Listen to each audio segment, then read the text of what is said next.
y Dios me traía a memoria lo que Él viene hablando a mi corazón, como que hoy en día es muy fácil mostrarnos como lamparitas encendidas. O sea, es muy fácil mostrarnos con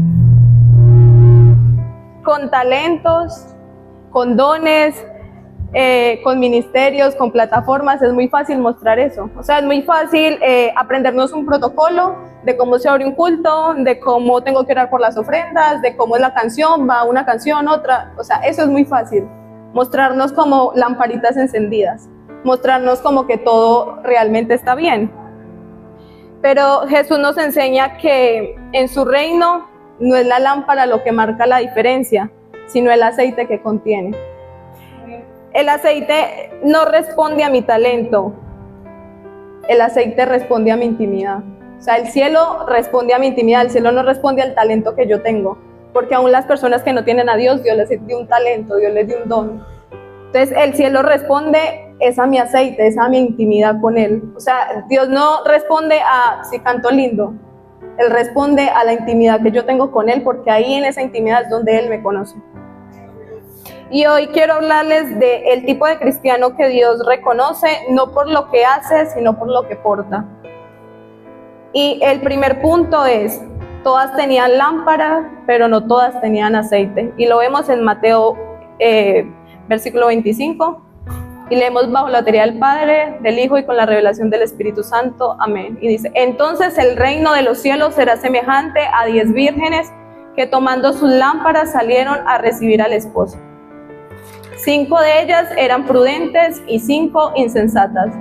Las insensatas, tomando sus lámparas, no tomaron consigo aceite, mas las prudentes tomaron aceite en sus vasijas juntamente con sus lámparas. Y tardándose el esposo, cabecearon todas y se durmieron. Y a la medianoche se oyó un clamor: aquí viene el esposo, salid a recibirle. Entonces todas aquellas vírgenes se levantaron y arreglaron sus lámparas. Y las insensatas dijeron a las prudentes: danos de vuestro aceite, porque nuestras lámparas se apagan. Mas las prudentes respondieron diciendo: para que no nos falte a nosotras y a vosotras, ir más bien a los que venden y comprad para vosotras mismas. Pero mientras ellas iban a comprar, vino el esposo, y las que estaban preparadas entraron con él a las bodas, y se cerró la puerta. Después vinieron también las vírgenes diciendo: Señor, Señor, ábrenos. Mas él respondiendo dijo: de cierto os digo que no os conozco. Velad pues, porque no sabéis el día ni la hora en que el Hijo del Hombre ha de venir. En la parábola de las 10 vírgenes, todas tenían lámparas, todas sabían cómo encenderlas, todas se veían por fuera igual. Pero ¿qué pasó? Que habían 5 que no llevaron suficiente aceite. Y a mí me llamaba mucho la atención eso, porque yo digo, nosotros como buenos colombianos, ¿qué hubiéramos hecho?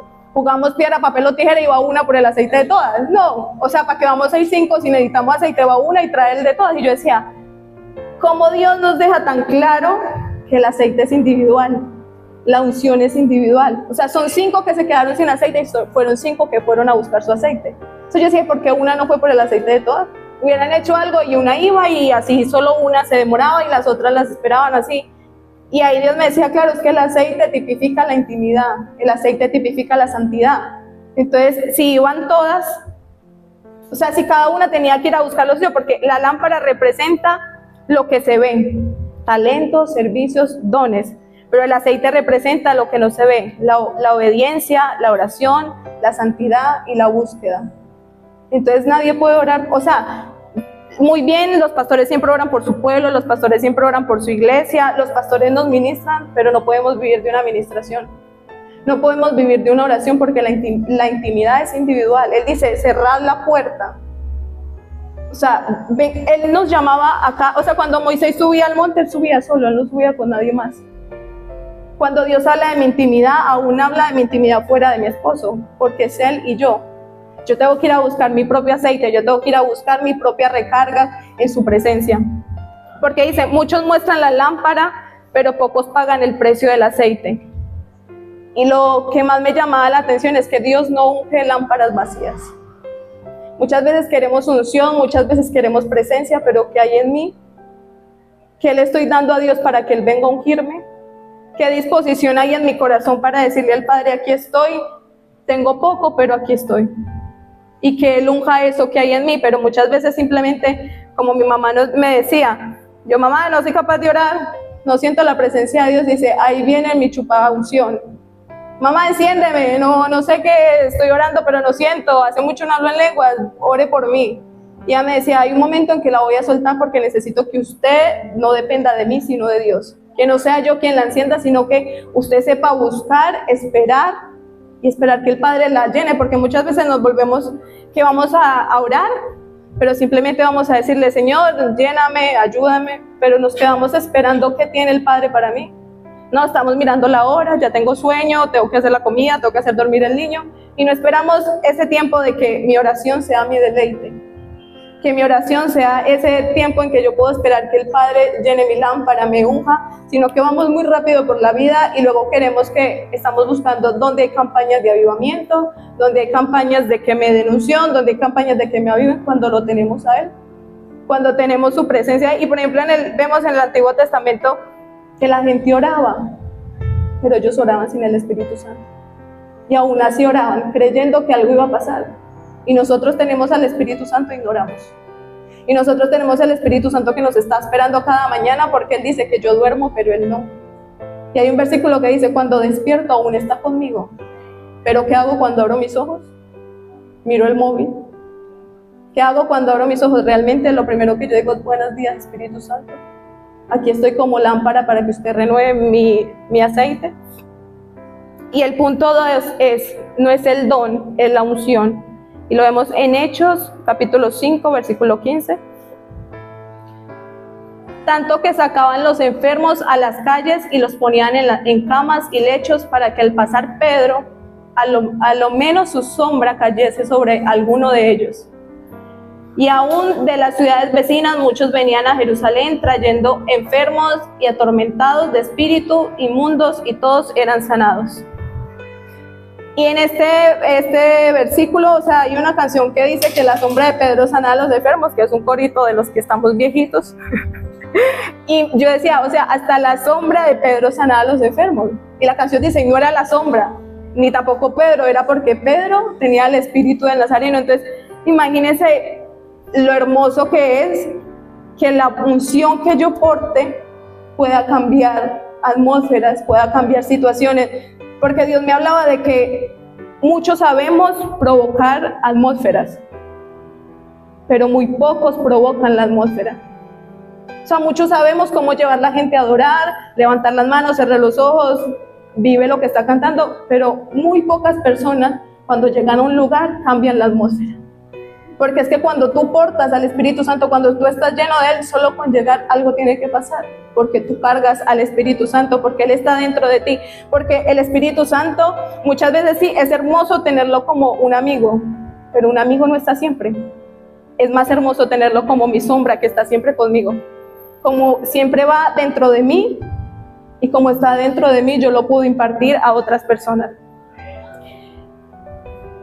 Y también lo vemos en Moisés, que está en Éxodo 34, 29, dice, y aconteció que descendiendo Moisés del monte Sinaí con 2 tablas de testimonio en su mano, al descender del monte no sabía Moisés que la piel de su rostro resplandecía después de que hubo hablado con Dios. O sea, su rostro brillaba por estar con Dios.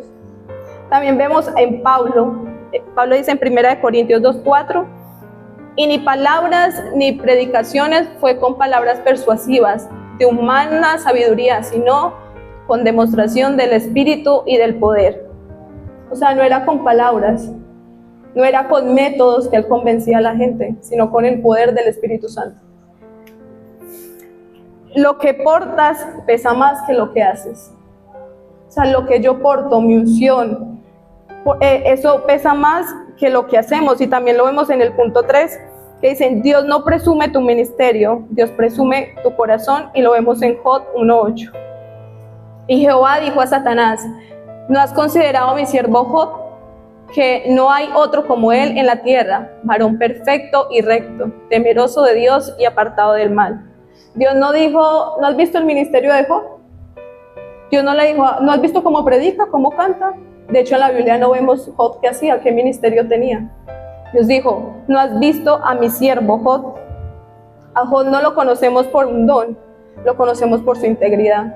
Lo conocemos porque a pesar de que perdió todo, él decidió adorar a Dios, y lo vemos en el versículo 20. Entonces Job se levantó y rasgó su manto y rasuró su cabeza y se postró en tierra y adoró. Y dijo, desnudo salí del vientre de mi madre y desnudo volveré allá. Jehová dio y Jehová quitó, sea el nombre de Jehová bendito. Cuando yo leía este versículo, el Espíritu Santo tocó mi corazón, porque yo digo, él lo perdió todo. Él perdió sus hijas, él perdió su ganado, él perdió absolutamente todo. Y yo me preguntaba, cuando yo pierdo algo que vale mucho, yo rasgo mis vestiduras como señal de dolor, pero voy a adorar. Voy a decirle, Señor, gracias por lo que me quitó, tú sigues siendo grande, tú sigues siendo hermoso, ¿verdad que no? Lo primero que hacemos, ¿por qué a mí? ¿Por qué me pasó esto a mí? ¿Por qué me lo quitó? ¿Por qué se fue? ¿Por qué no podía ser el de otro? ¿Por qué no me dijo? ¿Por qué no llegó? ¿Por qué, si usted es soberano, por qué no lo sanó? ¿Por qué no lo detuvo? Job lo perdió absolutamente todo. Fuera de eso tenía una enfermedad. Tenía una lepra en su cuerpo que le dolía, y él, ¿qué hizo? Rasgó sus vestidos y le adoró. No me importa si lo pierdo todo, Jehová dio, Jehová quitó, bendito sea su nombre. No me importa si me quitó lo que amo, no me importa si le quitó la vida a lo que más amo en esta tierra, no importa si siento que nada tiene sentido a partir de aquí. Bendito sea el nombre de Dios. Él sabe por qué hace sus cosas. No lo entiendo, pero es que a Dios no hay que entenderlo.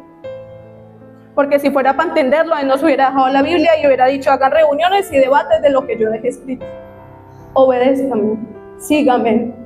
Él no dice, hagan grupos y discutan si hay que hacerlo o no, solo obedece. Y hay que hacer, o sea, por ejemplo, cuando había momentos muy difíciles en mi vida que yo decía, ¿por qué? Dios me enseñó a dejar de decir por qué, sino para qué. ¿Para qué me está pasando esto? No por qué. No porque a mí, porque entonces yo le estoy diciendo, porque a mí, porque no lo quitó al vecino. No, ¿qué me estás enseñando con esto? Porque muchas veces lo que Él nos quita trae un mayor peso de gloria. Pero nos encerramos tanto en el dolor que no nos deja ver lo que hay más allá. El punto 4 es, hablar en lenguas no es evidencia de que estoy lleno hoy. Y lo vemos en Hechos 2:4. Y fueron todos llenos del Espíritu Santo y comenzaron a hablar en otras lenguas según el Espíritu le daba que hablasen. Hablar en lenguas indica que un día fui lleno, pero la pregunta es si sigo estando lleno hoy. Y yo decía como que hablar en lenguas no significa que estoy lleno. Si hablar en lenguas es la muestra de que fui llena del Espíritu Santo, y sí, es la muestra de que un día fui llena, pero a muchas personas se las aprenden. Muchas personas hablan la misma lengua siempre y se la terminan aprendiendo, porque Dios nos manda a ser renovados cada día. A medida que yo paso tiempo con el Padre, Él renueva mis lenguas, Él renueva mi lenguaje celestial con Él. Porque muchas veces vemos personas que están barriendo y están hablando en lenguas, están sacudiendo y están hablando en lenguas, y uno dice como, ¿qué pasó aquí? O sea, hablar en lenguas no es sinónimo de que yo estoy lleno del Espíritu Santo. Hablar en lenguas es memoria, caminar en el Espíritu es evidencia. No nos conformemos con hablar, no nos conformemos con haber sido llenos, sino quiero vivir siendo lleno. O sea, mi mamá siempre me decía eso. Si usted lleva mucho tiempo hablando las mismas lenguas, dígale a Dios que se la renueve, porque eso es un idioma constante. Y Él dice que nos va a dar diversas lenguas. Él no dice solo dar una lengua para toda la vida. El Espíritu Santo nos puede renovar cada día. O sea, hay que siempre estemos conscientes de, realmente estoy llena del Espíritu Santo, realmente lo estoy sintiendo, realmente, porque siempre si yo voy en la intimidad del Padre, algo tiene que cambiar. Si yo paso tiempo con Él, algo tiene que cambiar. Yo no me puedo levantar igual que como me arrodillé. Mi mamá dice, si usted fue a orar y salió igual, vuelve a arrodíllese, porque entonces no oró. Fui criada muy estrictamente, pero eso me enseñó a realmente buscar la presencia de Dios, realmente a buscar al Padre.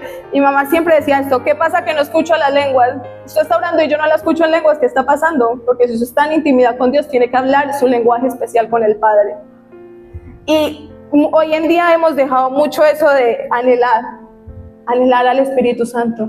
Anhelar que Él me bautice, anhelar tener una nueva experiencia con Él, porque no hay nada más triste que y usted conocer el poder de Dios y decir, todo esto me estaba perdiendo, porque es que la vida con Él se hace más liviana y las cosas que parecen como que se hacen muy grandes cuando estamos en la presencia de Dios, Él me quita mi mochila, parece que me pone una mano y mi peso se va, pero nosotros preferimos cargar con el peso, cargar con los problemas, y cuando ya estamos en el suelo le decimos, me puede parar de aquí, que es que ya no puedo más. Y el punto 5 dice, no importa que la iglesia me reconozca, sino que el cielo sepa quién soy. Muchas veces estamos buscando el protagonismo, o sea, que la iglesia sepa quién es Laura, que la iglesia sepa que hago bien, que la pastora sepa que yo hice esto, pero dígale a la pastora que yo limpié, pero dígale a la pastora que yo ayudé. No importa si la iglesia me ignora mientras el cielo sepa quién soy yo. Porque es que a mí no me va a dar la salvación la pastora Pilar ni el pastor Manuel. A mí me va a llamar Alista, el Dios del cielo. Y ahí es donde realmente mi nombre tiene que ser conocido. Mateo. Y vamos a leer Mateo 7:21. Dice, no todo el que me dice Señor, Señor, entrará en el reino de los cielos, sino el que hace la voluntad de mi Padre que está en los cielos. Muchos me dirán en aquel día, Señor, Señor, Señor, no profetizamos en tu nombre, y en tu nombre echamos fuera demonios, en tu nombre hicimos muchos milagros. Jesús nos dirá a algunos que estuvieron en muchos ministerios, no los conozco, pero a mí lo que me llama mucho la atención también de este versículo es que ellos decían, a Jesús lo conozco y a Pablo también, pero ¿ellos quiénes son? Qué lindo es ser también conocidos en el infierno, pero más que conocidos, ser temidos. Que cuando escuchen a James orar, digan, uy, no, vámonos, que este nos va a dar duro, porque este sí sabe cómo se pelea. Pero no que cuando nos escuchen orar se rían, digan, ni cosquillas me hace, si antes yo con la cola del diablo lo estoy haciendo dormir. O sea, que vamos a eso de que realmente en el cielo me conozcan, pero en el infierno me teman. Porque a nosotros nos da miedo pelear. No lo alborote, porque si yo no soy capaz de esa lucha, ¿no? Dios nos preparó, Dios nos dio armas para ganar las batallas que nos ha dado, porque Él no nos da más de lo que no podemos soportar. Es peligroso ser famosos en la tierra y desconocidos en el cielo. Prefiero que el cielo me reconozca, aunque la iglesia me ignore. ¿Usted está preparado para eso? Para ser reconocido en el cielo, aunque la iglesia lo ignore. Hágase esa pregunta si usted está dispuesto a que la iglesia lo ignore, con tal de que usted sea reconocido en el cielo. Porque siempre estamos buscando protagonismo, siempre estamos buscando que nos aplaudan y nos olvidamos de que muchas veces capaz lo que nos están aplaudiendo es lo que Dios no quiere que hagamos. Nos estamos olvidando de que cuando queramos que nos llamen la atención porque lo estamos haciendo mal, que no pasa nada. Dios es misericordioso, sí, Dios es misericordioso, pero también perdemos cosas cuando no hacemos su voluntad, porque si no el pueblo de Israel no hubiera estado 40 días, si no tuviera consecuencias, si su misericordia sobrepasara todas, sí, Él es misericordioso, pero si yo no hago su voluntad, los papás al final siempre terminan dándonos lo que queremos, pero antes nos castigan, o muchas veces no llega a lo que queremos porque no obedecimos. Pues Dios es un padre y muchas veces no llegamos a lo que queremos porque nos fuimos por otro camino. Y cuando yo miraba este mensaje, Dios trajo algo a memoria, que fue en un tiempo en que yo estaba en la iglesia de lleno. O sea, yo estudiaba teología, yo estaba en todos los ministerios, en la alabanza, en la bienvenida, en la limpieza, en los sugieres, en la cafetería, en todo. Laura estaba en todo. Estudiaba teología, por siguiente estaba siempre leyendo la Biblia porque tenía que estudiar para las tareas. Estaba en clase de 7 de la mañana a 2, llegaba a la casa a estudiar y era con la Biblia porque era teología. Y un día estaba en la iglesia saliendo del ensayo muy tarde y la pastora me dijo, Laura, ve a apagar las luces del templo, por favor. Yo iba tan feliz, iba entrando y yo escuché una voz que me dijo, siempre estás en la casa del Señor, no, siempre estás en la obra del Señor, pero hace mucho que no estás con el Señor de la obra. Mi corazón se quebró tanto porque ante la gente, Laura era la niña que servía en todo, la que estaba estudiando teología, la que tenía más elocuencia para hablar, la que cantaba bien, la que tocaba el bajo, la que Laura. Y yo que me ganaba con que estar en la obra del Señor todo el tiempo, si hace mucho había dejado al Señor de la obra. Y yo quiero que ustedes hoy piensen en si realmente ustedes están en la obra del Señor o con el Señor de la obra. De nada me sirve estar dando aquí un mensaje si el cielo no sabe que la voz que está aquí es la mía. De nada me sirve venir a una iglesia y seguir siendo el mismo. La lámpara te puede hacer ver espiritual, pero solo el aceite te sostiene cuando llega la noche. El aceite no se copia. Dios busca gente que cargue presencia, no apariencia. Y yo quiero que ustedes hoy se queden con eso de el aceite no se copia. No vaya buscando dónde encajar. No vaya buscando dónde hacerse ver. Ve buscando al Padre. Cuando tú lo buscas en intimidad, cuando tú lo buscas en tu habitación donde nadie te ve, Él dice, ay, a mi siervo. Y Dios le puede decir al diablo, sí, tócalo porque yo sé su corazón. Mira mi siervo Job, yo sé que aunque usted le haga todo lo que quiera, Él me va a adorar, porque yo lo conozco en la intimidad. O sea, usted sabe que Dios sepa cuál es mi corazón y que aunque pase lo que pase, yo siempre lo voy a adorar. Que pase lo que pase, aunque vaya mi corazón en 1000 pedazos, yo voy a donde mi alfarero porque Él vuelve y me construye. A donde corro cuando todo está mal, pero también cuando todo está bien. Voy a donde un amigo que me dé un consejo, voy donde el Padre que me diga qué hacer. Voy donde el Padre a recargar mi lámpara, o simplemente quiero quedarme como una lamparita bonita. Que todos me aplaudan, que todos me digan lo estás haciendo bien, pero el Padre no me está diciendo eso. Así que ese es el mensaje que Dios traía para todos hoy. Y eso, la lámpara te puede hacer ver espiritual, pero solo el aceite te sostiene cuando llega la noche. La lámpara nos puede hacer visibles, pero solo el aceite nos da luz. Solo el aceite nos alumbra en momentos cuando estamos solos. Dios los bendiga.